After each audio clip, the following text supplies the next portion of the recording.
My daughters get ready for back to school. We got all our supplies and we buy multiple different types of Post-its and restock it every year. Just wanted to show you the difference between them. These smaller ones are great for annotating notes, helping them keep track of reminders and sticking them on tests, for quizzes, for due dates.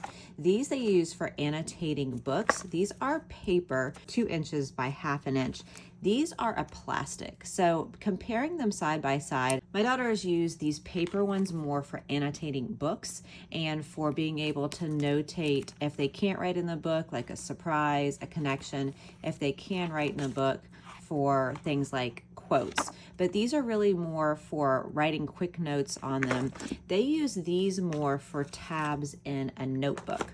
So these are a little bit more durable. They are a plastic versus the paper. So these can bend on you. These are less likely to bend. If you can see here, I have written in pencil and that does work just fine. Let's see if I could just make one more. So the pencil works fine. It does not smear on me at all. And these just kind of pull out and the next one is available.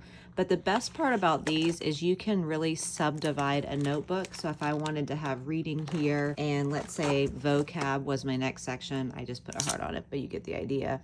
And my last section was a different part of ELA. I can really flag different sections of a notebook. These stay pretty sturdy and it's pretty easy for me to identify that section of the notebook with something a little bit more durable and plastic. Whereas these will bend on you. They're not flimsy. They stay put, they last, you can restick and position them.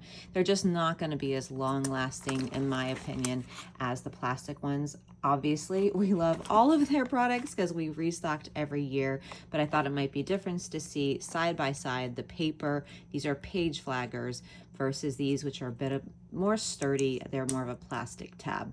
Hope that helps.